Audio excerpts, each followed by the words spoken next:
Welcome to Awake to Oneness Radio. I am Caroline Chang, your host.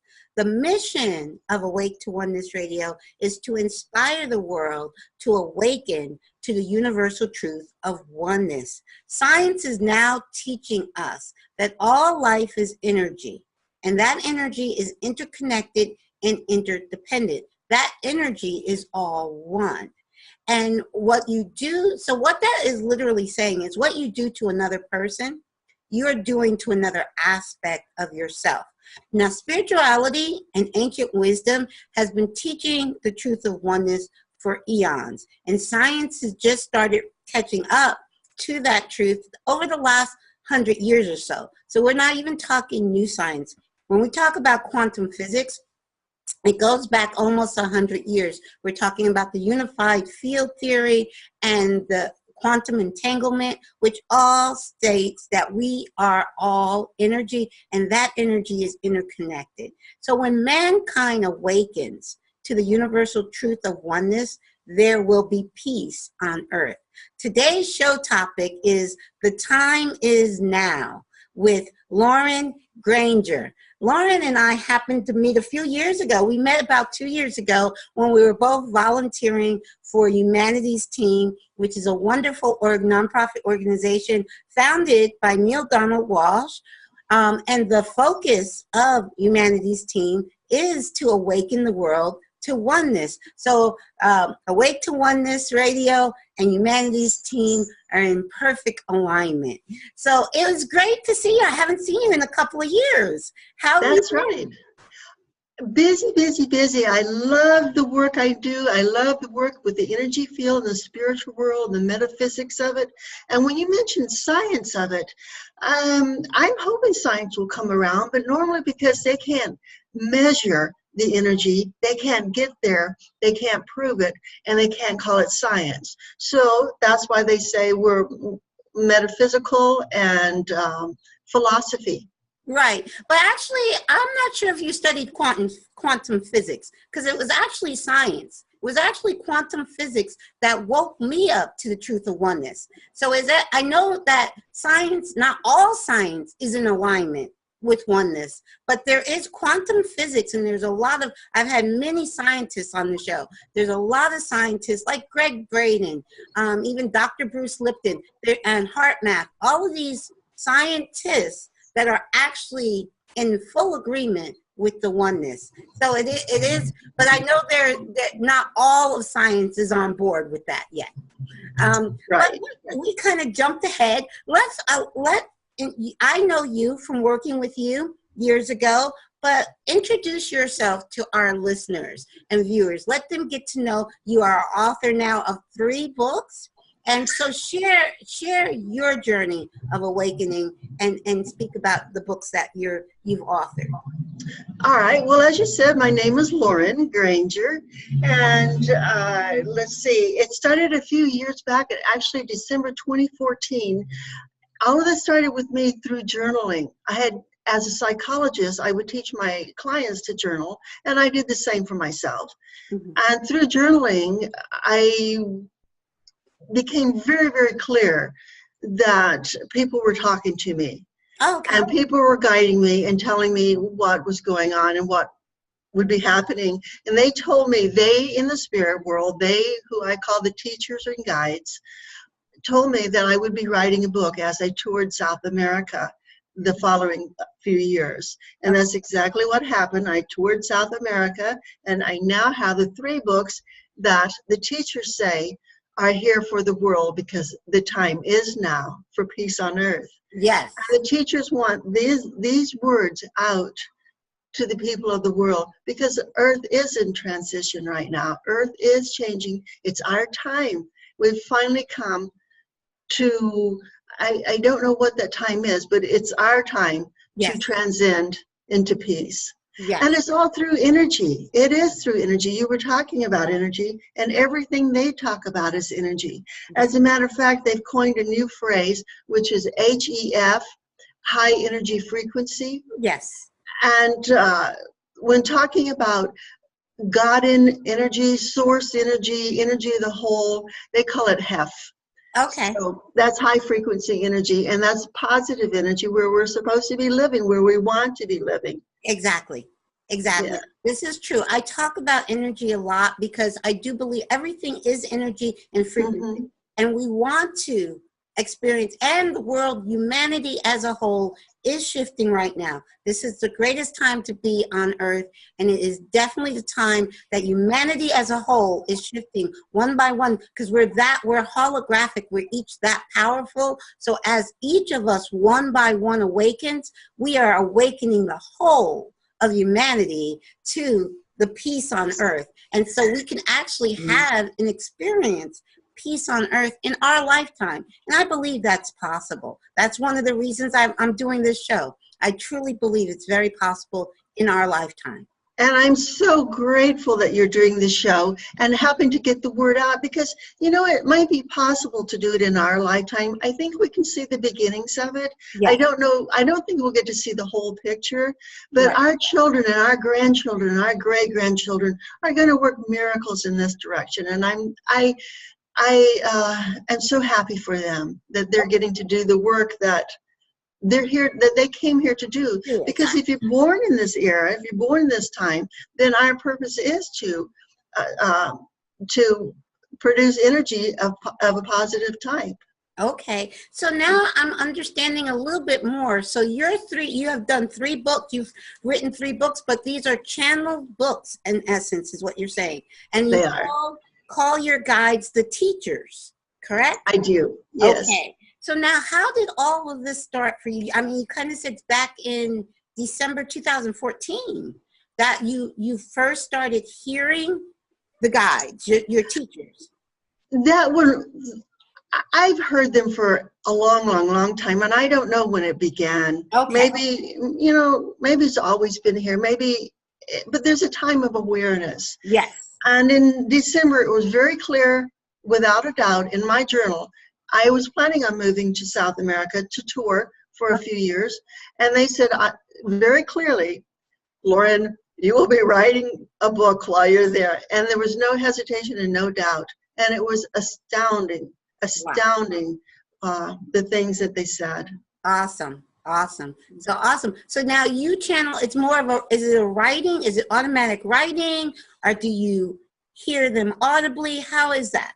How do you? It works both ways. Okay. And in the beginning, it was through writing, but I could hear them all the time anyway. And so now it's just like talking to you. It's just like talking to anybody. Okay, awesome. Very, very good.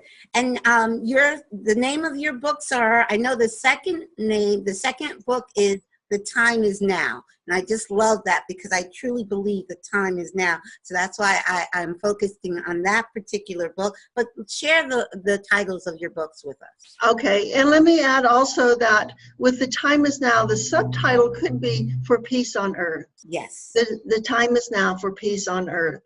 And the first one was the Book of Now. Mm-hmm. I didn't name them, they did. Okay. The second one is The Time Is Now. Okay. And the third one is The View from Now. Oh, wow. What's it going to look like? What's it going to look like, this peaceful Earth? What are we going to make happen here? Yes. And I think that's exciting. These are all on Amazon. Okay, awesome. Very good. And I love the fact that when people are channeling information, it comes through so quickly. You know, you have 3 books in such a short period of time because the information is coming directly from spirit. So right. Awesome. So right. I don't have to think that often. I don't have to think that much when I write. I just have to listen and write. Exactly. Like you're taking dictation. Yes.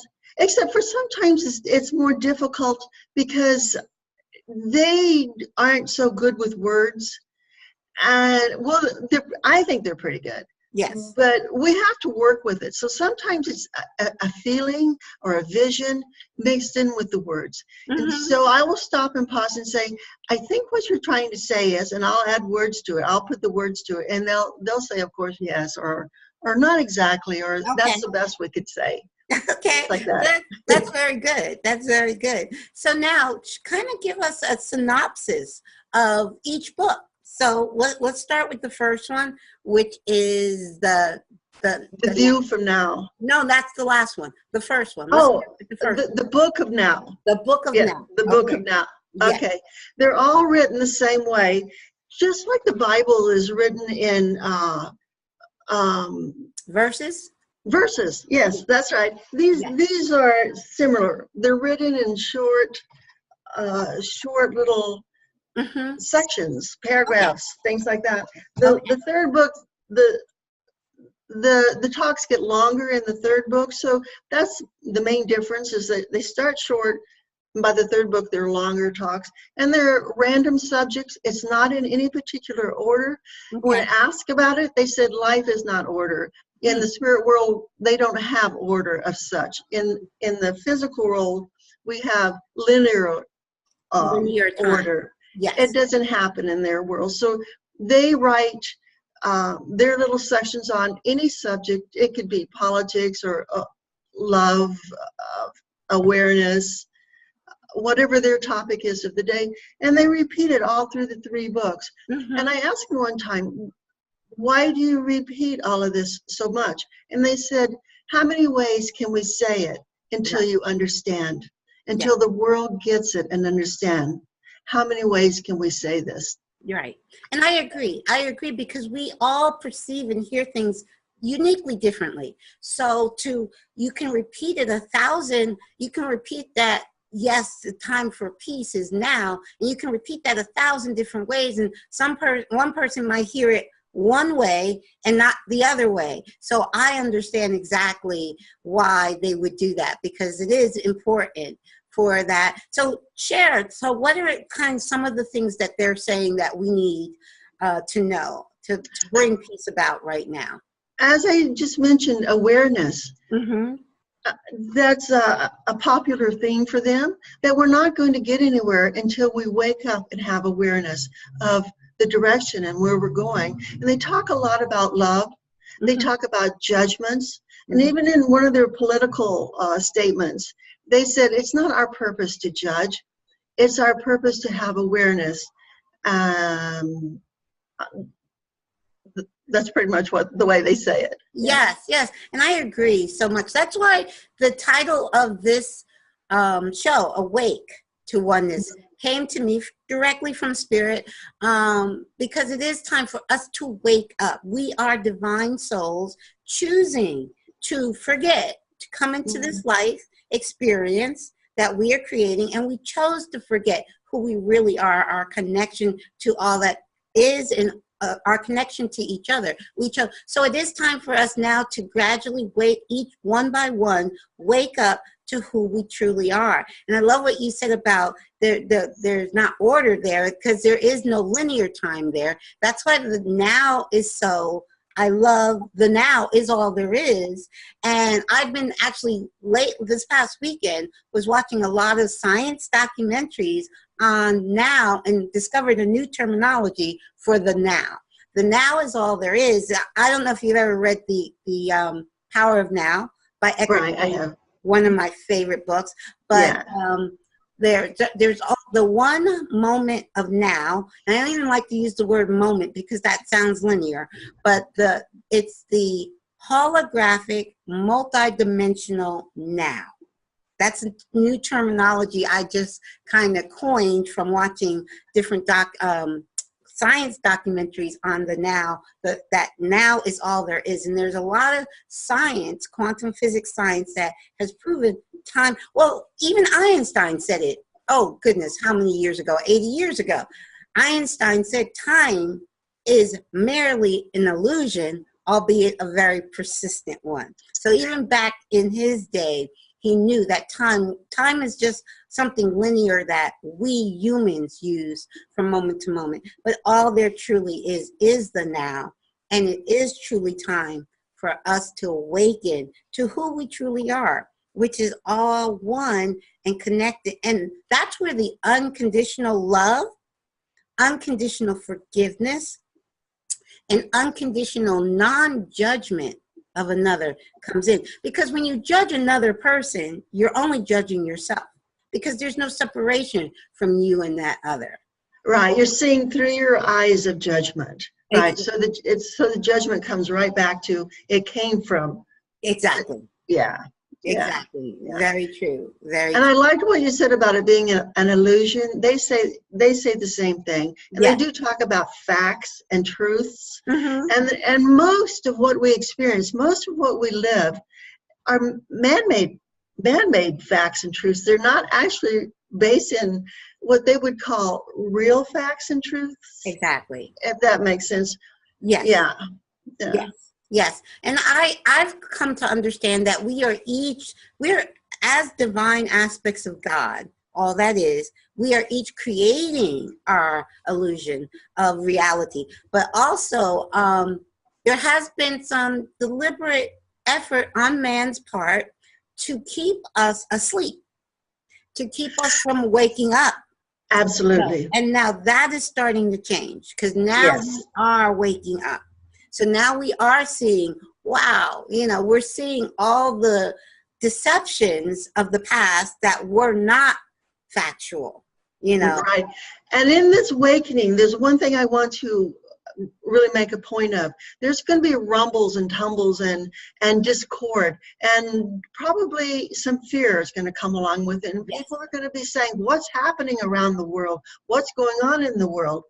And what they say, this has to happen. Don't be afraid.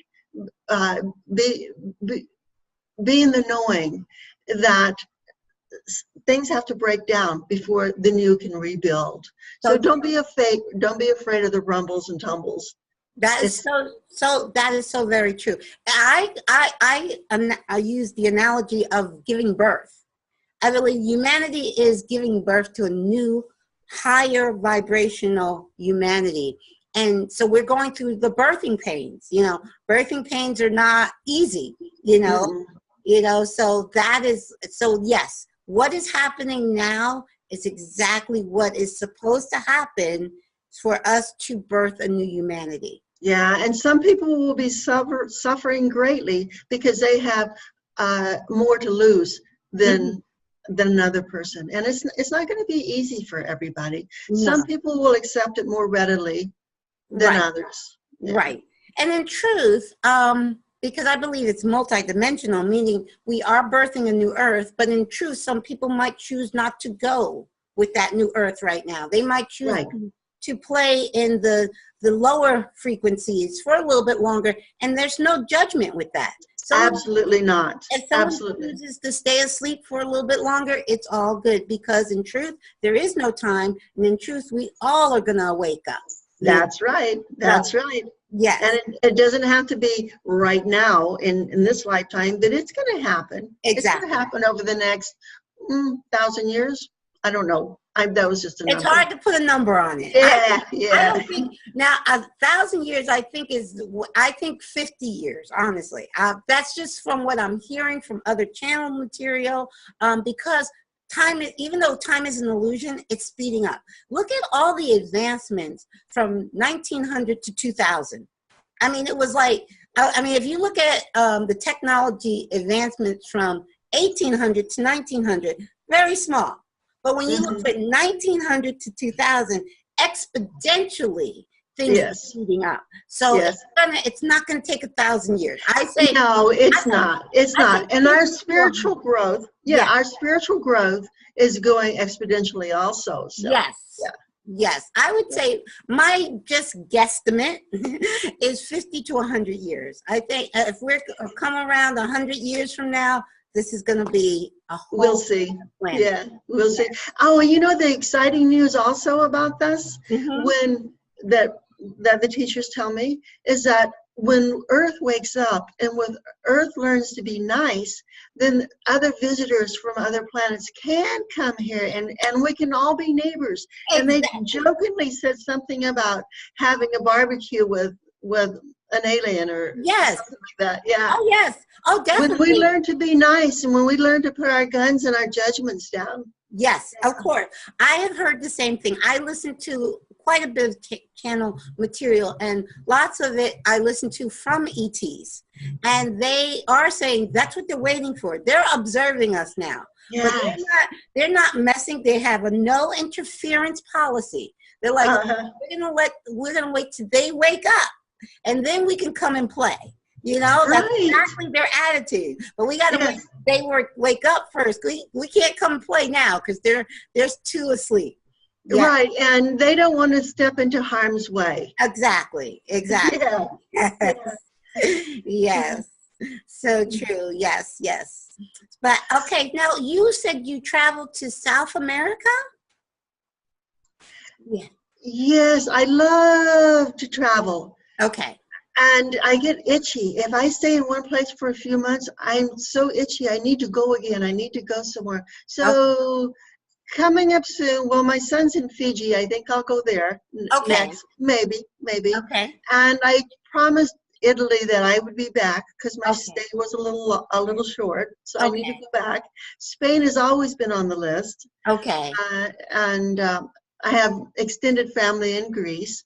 But anyway, South America was just a really nice trip, and I went solo, met a lot of wonderful, wonderful people in each country that I stayed. And what I do is I stay until my visa expires and move on to the next country. Awesome. So are you in the process of doing that now? Or are you in the States now? I'm in the States now, temporarily. I can't say temporarily. I'm in Texas temporarily until about June. So I have about 5 months here. And then I'm going to move on. But because of doing the book work and tours, then I had to stay stateside. I see. While I do workshops and speaking engagements. Yeah. Awesome. Very good. Now it's so interesting because you have a nomadic spirit. Like you said, you can't but I have a very I've been here in the Poconos for 27 years. I talk a lot about the Poconos because I really do love it here, and I really believe that this is where spirit wants me grounded as my home base. And I definitely want to travel and do speaking engagement, traveling and do those things, but it's like home. It's like I'm so grounded with my home base. But I've met people like you before that have that nomadic spirit. I just gotta go. And so it's just really interesting. And let me point out that you have pictures on your wall. That means stability. That's your place, your home, your room. Yes. And you hung the pictures. There are no pictures on my wall. I'm not going to stay here. If I hang a picture, that means I'm going to hang out here for a while. Okay, I got you. And you know what? Everywhere in every room, there's tons of pictures everywhere. So you're absolutely right. And like I said, I'm very 27 years, and I don't see myself ever. I mean, I definitely want to travel. I definitely want to do speaking engagement. I want to see the world. But as far as home, it's right here. You are there. That must be a comforting feeling. That must be nice. Yeah, but I've met other people, because I've had a girlfriend who was from London, and she lived in the Poconos just 1 year. But I met her, and she was a sweet, lovely lady. I loved her English accent, but she was so nomadic. She could not. She's like, I can't stay here but a year. I'm like, gone, And then that's good. Yeah. But I would invite you to travel with me sometime. Maybe we'll go speaking together sometime. I would love that. That would be exciting. That. Yeah. Let's do that. That's okay. It can happen. Yes. And on that note too about traveling, this isn't out there. I do all the out there stuff. I'm out there. Sometimes wherever I am, I do out of body. Okay. So I can travel anywhere out of body. I can't say necessarily by choice, but by need. If I am concerned about something or somebody, I can go to that place or that person. Wow. And I can experience the levels. Yes. Of now. Okay. That's which is kind of cool. Yes, it's very cool because I've had a lot of guests on the show that has had near-death experience, where they have had, during their near-death experience, obviously, they're out of body. They have these out-of-body experiences, and they all come back with this feeling of being connected to everything around them. Right. Yes. Oh, it's such a warm, wonderful feeling. Yeah. Yeah. And in the books, not in the books necessarily. Sometimes I say the books, but mostly, I mean, just as much in the journals. We journal all the time, every day. Yes. They talk about time travel, and they say even though we don't have awareness of it, and most of us don't realize it and know it, but everybody does it. So when you go away in thought, a lot of times you've gone away out of body in thought. And you're actually doing time travel. So we all do it. Yes, this is true. This is true. And I do believe, I say when you're tapping into what you love to do, like you're journaling and you're writing and whatever, if you're doing and me doing the show, right? It's a passion. When you're doing your passion, you're actually channeling. That is a form of channeling. And you are, like you're saying, you're having these out-of-body experiences and these channeling experiences, and you're not really even aware of it. You're just following your passion. Absolutely. And I was going to ask you, I was wondering if you are aware of your channeling. Channeling? Yeah, if you are aware of what you do. Like I said, I do know that spirit. I have followed spirit forever. In a sense, before I knew this follow spirit, meaning, okay, one big moment with me, which I share on the show a lot, was 2 weeks after 9/11. Heard this, I mean, it's almost audibly, but it wasn't audibly. It was more internal. It was nothing on but news. And I was never really a big news watcher, but this is 2 weeks after 9/11. There's nothing on but news. And internally, I get this voice that says, turn off that news and don't ever turn it back on. Now, at that time, this is 2001, and I wasn't awake to oneness or any of that at that time. But I got that internal, and I was very obedient. I even said audibly, I don't know why Spirit's asking me to do this, but I clicked off the TV, off the news, never watched news again since then. I know what's going on in the news just by being on the internet. The headlines pop up. You know what's going on. Exactly. I know who's president. Yeah, exactly right. But you don't have to listen to the speeches. Right. I don't have to listen to, right. And I don't have to read all of the blood and glory. Because actually, I studied journalism. And one of the things they teach you in journalism is if it bleeds, it leads. Meaning the bloodiest, goriest story is going to be at the top of the newscast or on the front page of the newspaper. If it bleeds, it leads. It's the whole thing about mainstream media is to keep the masses in a state of fear. And I didn't know that until 11 years after I turned off the news. That's when I was like, now I get it. So since I do channel, and I think we all do, I've always been in tune with spirit guidance from a very young child. You can't argue with them. Yes. Yeah. Hey, do you remember the time years ago when Time magazine put ice cream on their cover? The cover of Time magazine was an ice cream cone. Okay. And now I'm thinking back and I thought, those must have been wonderful times, wonderful days, if the biggest news was about flavors of ice cream. Right, yes. Yeah. Well, the thing is, because now they have Time magazine, I've seen it, I'm pretty sure Time magazine has a mindfulness. I've seen mindfulness on the cover of Time. It's like a special edition, and it's called Mindfulness. And I'm like, when I see that, I'm like, and that's mainstream. I'm like, okay. Yeah, now we're getting there. It's getting into the main mindfulness and awakening and consciousness. All of these words, yoga. I mean, think about 40, 50 years ago, yoga wasn't, there was a woo-woo. Yeah, woo-woo, yeah.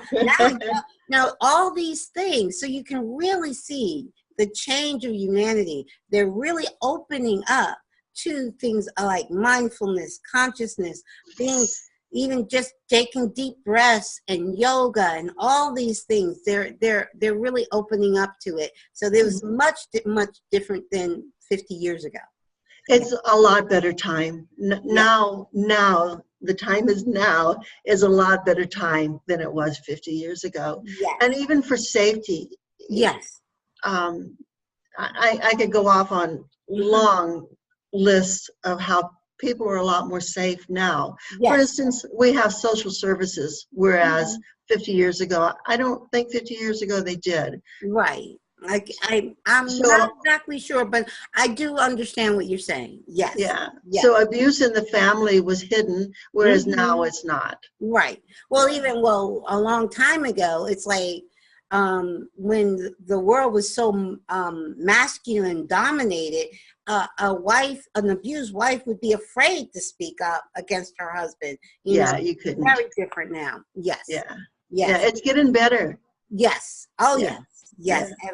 Everything. We're blossoming as a humanity. Yeah. Slowly. And I bet you it's spirit consciousness. Yes. Spirit consciousness is coming through. Yes. Yeah. Yes. Very true. Good times. Can you share with us, or do you have any upcoming speaking engagement coming up, like in the near future? And then we're just now into 2019. Anything coming up in your near future? Yes, as a matter of fact, this weekend, coming up in 2 days or whatever it is, I'm doing a workshop in a place called, well, I'm going to give you the bigger name, McAllen, Texas. Okay. It's not exactly McAllen, but it's the same community area. Okay. Edinburgh and Farr, Texas, and that's down on the border where the problems are with the wall. Oh, okay. It's that same community, that same town. Okay. And so I'll be down there this weekend. Okay. Awesome. Doing a workshop and teaching people to love. And Valentine's Day's coming up next week. Yes. So Sunday's service, I'll be talking about love in two different ways. I'll talk about it both physical love, the he, she, me. Romantic. Romantic love. Yeah. And going past Valentine's into infinite love. Yes. And compare and contrast the two. Right. Yeah. Well, I always, especially as people that are very quote unquote traditional religious, and I ask them, because a lot of times they will say, well, where is what you're talking about in the Bible? And I say, well, isn't God supposed to be unconditional love? Yeah. And I'll say to them, I'll stress the word unconditional, and they seem to have, sometimes they'll have problems with that word unconditional. Right. Yeah. And it's such a wonderful, wonderful way to be, unconditional. Yes. So Sunday I'll be teaching at Unity of the Valley Church and doing the workshop on Saturday. Yeah. Awesome. Very good. Awesome. And I wasn't sure, do you have a website that I can direct people to, or just direct them to Amazon for your books? Well, both. Amazon for the books and LaurenCGranger.com is my blog site. Okay. Awesome. And it's all positive blogging. There's nothing negative in it. And a lot of times my guides and teachers want to put something in. They'll talk to me and I'll put it on the blog. And awesome. And of course they always have good stuff. Yes. And I think it's okay to say this is a stretch for me to keep saying that Jesus is one of the persons that I channel. Okay. And we talk a whole bunch. And he tells me his view of situations. He tells me his view of Christmas, his view of Easter, whatever it might be. Yeah. Yes. And of course, it's a little bit different than the biblical view. Yeah. Oh, yeah. Well, no, now you're you're the third person that I've had that also channels Jesus. And again, with the other lady that she channels her spirit guides, Ananda. She started with channeling her spirit guides, and then within the second year, I think she started channeling Jesus. And the same thing, she was hesitant to say, I'm channeling Jesus. But now she's, matter of fact, she's written Jesus's autobiography. I know. Yes. I tried to reach out to her, but I didn't get a response back. I would love to talk with her. Okay, I'll try to, because I know her very well. So I'll give you guys an introduction. Tina Louise. Yes, Spalding. Yes. Yes. Tina Louise. Yeah, I would love to speak with her. And when I've read her work, I could hear in the reading that yes, that's the same way. That's true. That's the same way Jesus speaks to me. Yes. And also there was another gentleman that I had, John Smallman, who also channels Jesus. So Jesus is coming through quite a few people because of the time that we're living in, because of this awakening. Yes. Yes. Now let me hint at a larger story. I'm just going to hint at it. Okay. Okay, because some of the you can do more than hint at it if you want. Sometimes it is hard to say. It is hard. You just don't go around telling everybody I talked to Jesus. Right. Not everybody's going to listen to you say that. Right. But what they said to me this last week was, they said something like, Lauren, you need to let him go, that he wants to go on now.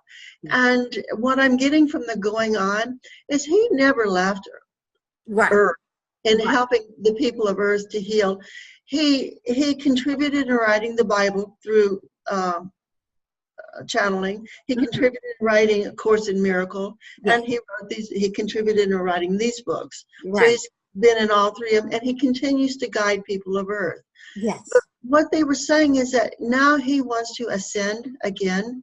Okay. He wants to go on further they talk about 4 energy sources: the physical, spiritual, I forgot the name, and the energy of the whole. And the energy of the whole is what we call God, what we call source energy. Yeah, and the last 2 don't have specific personalities or thoughts or like in spirit and physical we do. We can make decisions. They don't in those. And he wants to move on to energy of the whole. Okay. And one of my questions for him is going to be, once you go into there, can you come back out? Well, see, I think I can help you with that. See, we always think of terms of linear. It's not linear. In truth, in truth, the larger part of us is a part of the whole right now. In that eternal now moment. It's just a small portion of us here in this. First of all, the entirety of us could not even, we would die if we tried to put all of our energy into this tiny vessel we call a body. So it's really a very tiny part of us that is experiencing this. And we hang out all over it. Exactly. Outside of the body. Exactly. But still, even that part that hangs out, because I do believe that too, because the channeled information I've been listening to from ETs and a lot of channel information says our soul is not inside the body, is surrounding the body. But that's what I'm talking about. That portion of us that's surrounding the body is tiny compared to the whole of us. The majority of us, our higher self, is still in the spirit realm and it's still connected to the one, the prime source. It's still, so we're never disconnected. So when you think of like, will it go and then come back? That's just our human linear thinking. You have to understand that now is all there is, and there's no time in the now. So in the now, we are all one right this moment with God. And even our smaller self that's here, we're still not separated from God. But we're just here having a human experience. Yeah. But I will have to write to them more and get more clarification on what all that means. And they do, they clarify, but sometimes it takes me a month to figure out what they're saying. You know what? And I always say, because when we try to wrap spiritual concepts in our head it's hard to really get a gist of it when we're trying to figure them out in our head. I always just put it to my heart and understand. That's why I said the now moment is holographic and multidimensional. Everything is happening. We've lived many lifetimes, and we are living all those lifetimes in the here and now. They're not in a different, there is no linear time. So absolutely. It's very hard for us because we always, while we're in human form, we try to figure things out from a human consciousness level, and the human consciousness level is very limited. So it's hard to figure out when they're trying to explain something from a spiritual point of view, and we try to figure it out from our human consciousness. We have trouble sometimes. Yeah, when our brain tries to figure out our spirit, it takes a little while. It takes a while. Yeah. And mostly the brain has to kind of sink into the spirit to understand without words, to understand on a feeling level. And then it says, oh, I get it. Yes. Now I can put that into words. Right. And to me, I don't know if you've ever heard of heart math, but heart math it's also science, has proven that the heart is much more intelligent than your brain. So much more intelligent that and the heart has a brain. But that your heart, if you're having trouble struggling with any concept, don't try to do it with the head. Try to do it from the heart. Right. Because the heart you get the feeling of it. Like you said, sometimes when they're communicating with you, it's a feeling, not words. So you'll get the feeling of what they're trying to convey through your heart quicker than your brain. Right. And then I just change that into words. Words, exactly. Which is what they do too. Yes. Yeah. Now tell me again, what was it that you were saying about the heart, what? It's heart math. Math. Oh, yes. Okay. Heart math. Yes. They actually Google that. Yes, Google heart math. Yes. And so there is a lot. The thing is, there is so much on the quantum, because all of our technology today is based on quantum physics. And at the core of quantum physics is oneness. Everything, our smartphones, our smart TVs, everything would not work without that interconnectedness of all. So, right. So quantum physics, and it's something that really should be mainstream science. It's not as yet. More and more people are learning about it through the internet, through YouTube, and all these. But it's really something that should be taught in elementary school. Quantum, the connectedness of all, and that everything is one thing. That really should be, at this point, taught in elementary school, because all of our today's technology is based off of the interconnectedness of everything. So it's quite likely that over the next hunk of time, whatever that might be, yes, with all the clashes and rumbles of the breaking downs and the building up of the new, it may be an educational system that breaks down and builds up new. I think all of the major systems. I think the political systems, I think the educational system, I think the media and the banks, the money. All of this, I think and they're all going to go through money systems, everything. Everything's going to go through financial systems. Everything is going through turmoil, and it's all happening at once. So like you said, a lot of people are going to be like, oh my God, what's happening? But then it's to understand it is the birthing pains of a new humanity. So you do have to break down the old to build the new. That's right. And it's going to be a good thing. So there's no reason to be afraid. Exactly. At least from our view. Well, that's the thing, is when we really, really know in our heart who we are, which is eternal beings of light. That's who we are. And when we know that, there's nothing to fear. So yes. Right. Yes.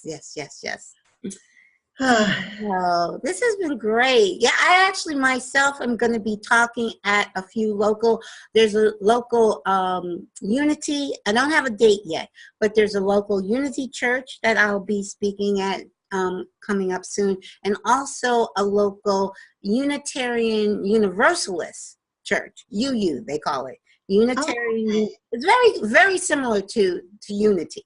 Oh, okay. Yeah, very similar to Unity. Yes. And is it in your area? Yes, it is. Yes, yes. Not one is about 20 minutes south, and the other is about 30 minutes north. So, so not local, but not close enough. Yeah, day trip. Yes, yes. Yeah. And when I get those dates, I will be sharing on the show. But most of my audience on the show are not local. So, but I will share those dates when I do get that information. Good. Because I'll certainly stay tuned. Yes, and I'll keep listening. I'll be going to there is it's another I spoke at an Afterlife convention in September, this past September 2018 in Phoenix. And from that, I'll be going to another similar convention. It is called We Don't Die. We Don't Die is another podcast by Sandra Champlain. She was a guest on my show a few weeks ago. I was a guest on her show a few weeks ago. But she has a podcast, and the title of her podcast is We Don't Die. So nice. Evidential mediums and scientific experts proving that we don't die on her show. But she's also hosting her first live event in Boston the 22nd of February. Oh. Yeah, so I'll be, since that's not too far from me, I'll be driving with a friend of mine's up to Boston in a few weeks. Oh no, I would love to see Boston. I've never been there, and it's on my list. It's my first time going. It's cool. I've never been here, and I'm not that far from Boston. I guess maybe 6 hours, maybe. But 5 to 6 hours. I think 5, more like 5. But I've never been. I have been to Cape Cod though, Massachusetts. I've been to Cape Cod this past summer, which was really fun. Yes. Well, maybe I'll meet you up in that territory sometime this year. Yes, yes. Or I might. I have been to Houston, Texas. That many years ago, it was a business. When I was in the business world, it was a business convention, and I was in Houston, Texas. So that's the only time I was in Texas. But I think I'm going to start to travel. I want to travel again. Home base will always be the Poconos, and you're always welcome to come to the Poconos whenever you're in this area. I would love to. I love the name Poconos. That's an Indian name, of course. I believe it's Indian. I have to look up the meaning of the Poconos. It's a mountain range.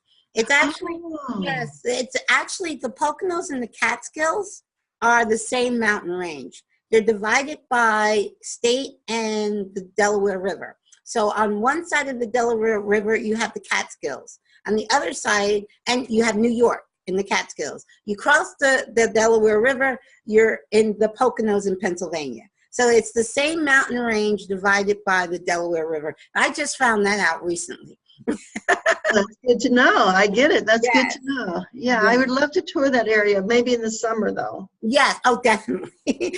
Definitely. We still have lots of snow on the ground, even though we've had 2 days of 50-degree weather, which is very unusual for us to have in this time of the year. But after 2 days of 50-degree weather, we still have snow on the ground. That shows you how much snow was on the ground. My goodness. Yeah. Yeah. But yeah, definitely spring and fall and summer, because we don't have hot summers up here at all. Don't have AC and don't need it. So. Oh, okay. Well, I'll be there in the fall then. Yes, spring, summer, or fall. The only time I would not recommend is winter. No, that's I've done my days in this. I've shoveled snow. It's not going to happen again. And pulled in the firewood. No more. Yes, that's it. Shoveling and firewood and all of that. It's right on my plate. No more for me. Well, thank you so much for sharing with us. And again, I want you to show your book and share the title of your book. I will have the links to your books and your blogs, but show the covers of your books again. Okay, this is the Book of Now. The first one. And the teachers named them. I didn't. And this is wait a minute, not that one first. The Time Is Now. The Time Is Now, yes. And The View From Now. The View From Now. And they're available on Amazon. Okay, very good. And I'm writing the 5th book also, my 5th. Oh, wait a second. Wait, what happened to 4 then? Because you just showed us 3. How did we get from 3 to 5? Are you talking linear logic? Yes, I am talking linear logic right here. The 4th book is a children's book, and it's not illustrated. That's why it's not out yet. I need an illustrator. Okay. And the 5th one is the teachers are doing it again, and they're very excited about the 5th book. They're saying, we're so happy to be writing this book, and it's about infinite love. I'm not sure what the title will be, but it's their talk about infinite love. Awesome. And what it means, Amazing. Yes. Very good. Well, thank you so much. And the children's book, you have to let me know, because I have an 8-year-old grandson, and I love buying him books like that. I bought him all of Neale Donald Walsch's children's book. I bought him Eckhart Tolle has a children's book, and Wayne Dyer has children's book. So I bought all those books for my grandson. So when your book is illustrated, your children's book, you have to let me know, because I have to get that for my grandson. I certainly will let you know. And this has been so fun. It's been a lively, lovely conversation. Thank you so much for being my guest. We have to do that. And we have to stay in touch, because we have to coordinate and do maybe some speaking engagements together. Sounds great. It does sound good. I hope we can. I know we can. Let's do it. We can. Yes, let's do it. We'll make it happen. Exactly. Okay. Thank you so much for being my guest. Love you so much, and I'll see you soon. Namaste, sweetie.